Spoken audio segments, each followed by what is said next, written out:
Conseil super simple aujourd'hui pour vous assurer d'aller chercher nettement plus de fluidité au niveau de votre swing et donc d'avoir un meilleur synchronisme. Un meilleur synchronisme, ce que ça fait, ça amène un meilleur rythme et nettement un meilleur mouvement et des meilleurs contacts. Lorsque vous allez faire votre mouvement vers l'arrière, imaginez-vous toujours que vos bras vont toujours bouger plus rapidement que le reste de votre corps. Lorsque vous faites votre mouvement, ce que vous devez comprendre, c'est que vos mains vont devoir voyager beaucoup plus longtemps que la rotation de votre corps.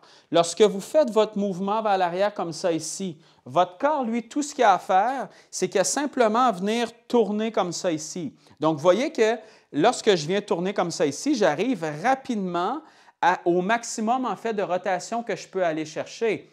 Mais imaginez-vous que lorsque vous faites votre mouvement vers l'arrière, ce que vous voulez, en plus, c'est que regardez à quel point vos mains ont besoin de voyager derrière. Donc, elles vont hautes, elles vont loin derrière vous. Donc, ça va leur prendre beaucoup plus de temps que la rotation de corps. Donc, pour aller chercher cet élément de fluidité-là, si vous laissez simplement tourner le corps et que vous sentez que vos bras accélèrent pour arriver à peu près en même temps que la fin de votre rotation de corps, vous allez aller chercher justement cet élément-là de fluidité.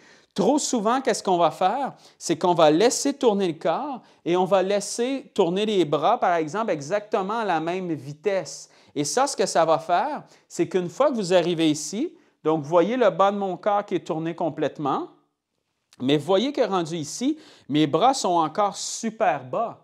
Et si mes bras sont encore super bas comme ça ici, bien, c'est à partir de là, qu'est-ce qu'il va falloir qu'ils se produisent? C'est que là, c'est que mes bras qui vont essayer de monter dans les airs.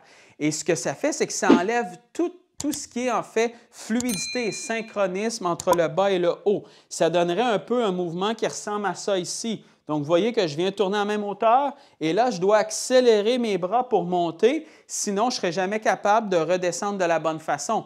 Et ce problème de synchronisme-là vient simplement du problème de vitesse entre le haut et le bas du corps. Exercice que vous pouvez faire, que ce soit à l'extérieur ou à l'intérieur, imaginez-vous que votre but est de faire exactement le même mouvement, mais de sentir que quand vous allez tourner vers l'arrière, que vos bras vont aller plus rapidement que le bas de votre corps, pour que lorsque vous arriviez au sommet de votre swing, que les deux, donc que vos mains arrivent au sommet et que la boucle de votre ceinture soit tournée à son maximum en même temps. Et plus vous allez sentir ça, plus vous allez aller chercher justement cet élément-là de fluidité. Et lorsque vous allez redescendre, imaginez-vous simplement que le bas de votre corps va aller beaucoup plus rapidement que le haut, pour sentir que lorsque vous arrivez à l'impact, que votre rotation de corps soit légèrement vers l'avant et que vos mains arrivent à peu près en même temps. Trop souvent, ce qui arrive, c'est qu'on va voir ça ici, où les bras sont ultra actifs, la boucle de ceinture est encore face à la balle, et si vous faites ça, vous allez avoir toutes sortes de difficultés, autant au niveau des chicken wings, des balles tirées, des slices et tout ça. Donc, lorsque vous allez arriver à l'impact, votre point de repère est de sentir qu'à l'impact, le bas de votre corps est légèrement tourné vers votre cible et vos mains arrivent sensiblement en même temps.